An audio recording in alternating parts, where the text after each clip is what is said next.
तो भाई यहाँ सवाल में हमसे कहा जा रहा है कि मंदरजा झेल खानों को इस तरह से पुर करें कि वो इकदार इस इक्वेशन के लिए मुनासिब हल हो।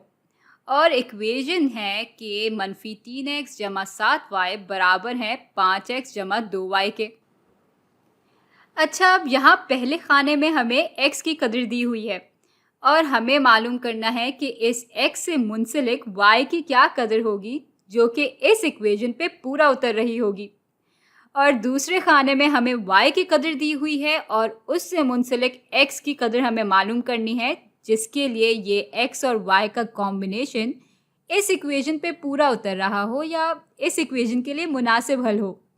चले फिर अब काम पे लग जाते हैं। तो भाई इसको हल करने के बहुत से तरीके हैं। पहला तरीका तो ये है कि इस इक्वेशन को मज़ीद सुलझा लिया जाए, यानी सारी x वाली आदाद एक तरफ रख दें और y वाली आदाद इक्वेशन के दूसरे हिस्से में रख दें। या हम ये भी कर सकते हैं कि x की जो कदर हमें मालूम है वो इस इक्वेशन में डालकर इसको y के लिए हल कर लें। चलें ऐसा करते हैं कि इसी तरीके से शुरू करते हैं। तो इस इक्वेशन में जहाँ जहाँ x है वहाँ वहाँ हम -5 को डाल देंगे। तो ये हो जाएगा -3 ज़रब -5 जमा 7y, और ये पूरी चीज़ बराबर होनी चाहिए है 5 ज़रब और x की जगह हम फिर से -5 लिख देंगे जमा 2y के। भाई -3 ज़रब -5 तो 15 के बराबर हो जाते हैं, यानी मस्बत 15 के, जमा 7y ऐसे ही आ जाएगा। और यहाँ 5 ज़रब -5 बराबर हो जाते हैं -25 के, जमा 2y ऐसे ही आ जाएगा। और अब हमें इस इक्वेशन को y के लिए हल करना होगा। तो उसके लिए ऐसा करते हैं कि 2y को यहाँ से माइनस कर देते हैं। अच्छा, जब हम इसको यहाँ से माइनस कर रहे हैं तो हमें इक्वेशन का तवाज़ुन कायम रखने के लिए यहाँ भी 2y को माइनस करना होगा। और अगर साथ ही साथ हम चाहें कि सारी मुस्तकिल या कांस्टेंट इकदार इक्वेशन की एक तरफ हो जाएं, तो हम इस 15 को भी यहाँ से हटा सकते हैं। और जब यहाँ से हटाएंगे तो इक्वेशन के दूसरे हिस्से से भी हमें 15 को माइनस करना होगा। अच्छा, अब 15 - 15 तो 0 के बराबर हो जाएंगे और 7y से जब हम 2y माइनस कर देंगे तो रह जाएगा 5y। और अब ये 5y बराबर होगा भाई -25 से जब हम मज़ीद -15 माइनस करेंगे तो हमारे पास आ जाएगा -40, और ये 2y और ये 2y भी आपस में कट जाएंगे। यानी अब हमारी इक्वेशन कुछ ऐसी दिख रही होगी।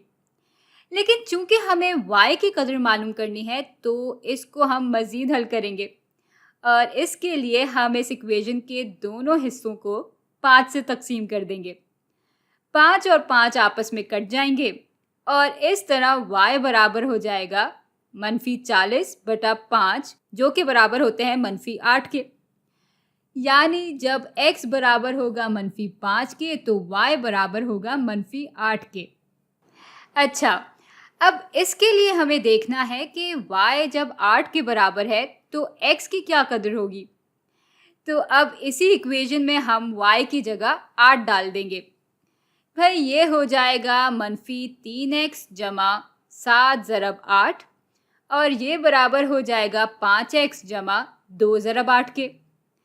अब ये -3x तो ऐसे ही आ जाएगा, जमा 7 ज़रब 8 बराबर होते हैं 56 के, और ये पूरी चीज़ बराबर हो जाएगी 5x जमा 2 ज़रब 8 बराबर हो जाते हैं 16 के। चले भाई, अब ऐसा करते हैं कि सारे कांस्टेंट्स को इक्वेशन के एक तरफ रख देते हैं और सारी x की टर्म्स को इक्वेशन के दूसरी तरफ ले जाते हैं। तो 3x को यहाँ से हटाने के लिए हम 3x जमा कर देंगे, और फिर इक्वेशन का तवाज़ुन कायम रखने के लिए हम यहाँ 3x जमा कर देंगे। अच्छा, साथ ही साथ ऐसा करते हैं कि इस 16 को यहाँ से माइनस कर देते हैं ताकि हमारे कांस्टेंट्स या मुस्तकिल इकदार इक्वेशन के बाएं तरफ हो जाएं।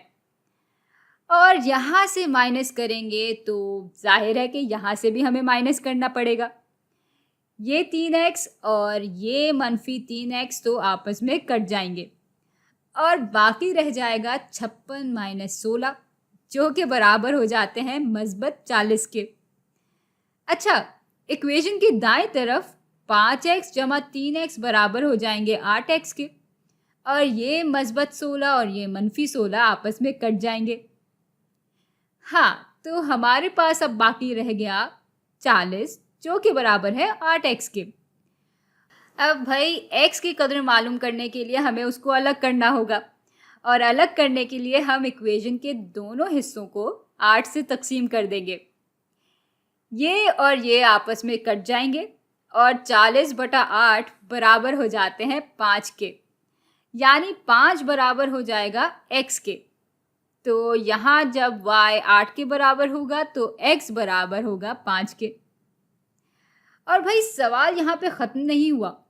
अब ये हमसे कह रहे हैं कि इन दोनों हल के ज़रिए हम इस इक्वेशन को ग्राफ पे बनाएं।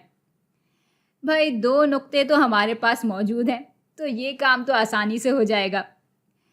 पहले नुक्ते में x -5 के बराबर है और y बराबर है -8 के, तो ये नुक्ता कुछ यहाँ बन जाएगा।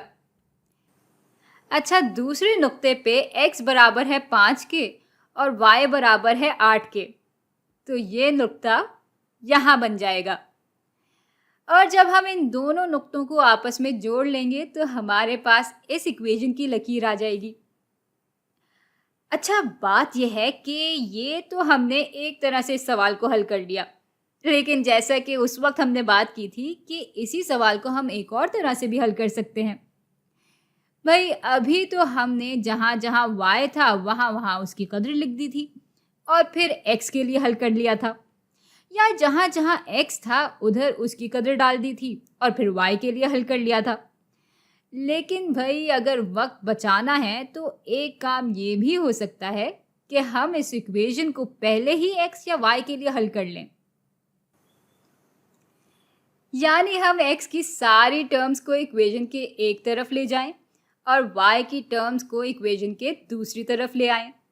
तो ऐसा करते हैं कि इस इक्वेशन को पहले तो वापस लिख लेते हैं। ये आ गया -3x जमा 7y, जो कि बराबर है 5x जमा 2y के। और अब ऐसा करते हैं कि y की सारी टर्म्स को इक्वेशन के बाएं तरफ लिख लेते हैं और x की सारी टर्म्स को दाएं तरफ लिख लेते हैं। तो यहाँ से हमें इस -3x को हटाना पड़ेगा और उसके लिए हम यहाँ 3x जमा कर देंगे। भाई ये एक इक्वेशन है, तो जाहिर है कि इसके दोनों हिस्सों को हमेशा एक दूसरे के बराबर होना होगा। तो इसलिए अगर हम यहाँ 3x जमा कर रहे हैं तो हम यहाँ भी 3x जमा करेंगे। अच्छा, चूँकि हम सारी y की टर्म्स को बाएं तरफ लाना चाह रहे हैं, इसलिए यहाँ से हम इस 2y को हटा देंगे और इसके लिए हमें 2y को माइनस करना होगा। अब भाई इक्वेशन का तवाज़ुन कायम रखने के लिए हम फिर इस 2y को इक्वेशन के बाएं तरफ से भी माइनस करेंगे। अब ज़रा चलें इसको हल कर लेते हैं। तो 3x - 3x 0 हो जाएंगे और बाएं तरफ बच जाएगा 7y - 2y, और ये बराबर हो जाएंगे 5y के। और दाएं तरफ 2y - 2y कट जाएंगे और 5x जमा 3x बराबर हो जाएंगे 8x के। तो भाई अब हल होकर हमारी इक्वेशन कुछ इस तरह की दिखने लगी है। और अब अगर हम इसको y के लिए हल करना चाहेंगे तो y बराबर हो जाएगा 8x/5 के, और अगर हम इसको x के लिए हल करना चाहेंगे तो x बराबर हो जाएगा 5y/8 के। तो ये दोनों जो इक्वेशंस हैं वो असल में तो इसी इक्वेशन के बराबर हैं। हमने बस इस इक्वेशन को सुलझाया और सुलझा कर हमने इस इक्वेशन को इस शक्ल में तब्दील कर दिया। और इतनी मुशक्क़त करने का फ़ायदा हमें ये हुआ कि इस तरह सवाल और भी जल्दी हल हो सकता है। मसलन अब अगर इसके ज़रिए हम मालूम करना चाहें कि x अगर बराबर है -5 के तो y की कदर क्या होगी, तो हम बस इस इक्वेशन में x की जगह -5 डालेंगे। 8 ज़रब -5 -40 के बराबर होते हैं, और -40 को अगर हम 5 से तकसीम कर दें तो y -8 के बराबर हो जाएगा। अच्छा, अब इस दूसरे नुक्ते के लिए हम इस इक्वेशन को इस्तेमाल कर सकते हैं। तो यहाँ इस नुक्ते के लिए हम y की जगह 8 रख देंगे। तो ये हो जाएगा 5 ज़रब 8 जो कि बराबर होते हैं 40 के, और उसको अगर हम 8 से तकसीम करेंगे तो x बराबर हो जाएगा 5 के। तो इस तरह दोनों ही तरीके बिल्कुल दुरुस्त हैं। इस तरीके में शुरू में थोड़ी मेहनत करनी पड़ेगी, लेकिन अगर वो कर ली जाए तो आगे सवाल बहुत आसानी से हल हो जाता है। जबकि पहले वाले तरीके में आपको बार बार मेहनत करनी पड़ेगी, लेकिन जवाब की सेहत पे कोई ख़ास फ़र्क नहीं पड़ेगा।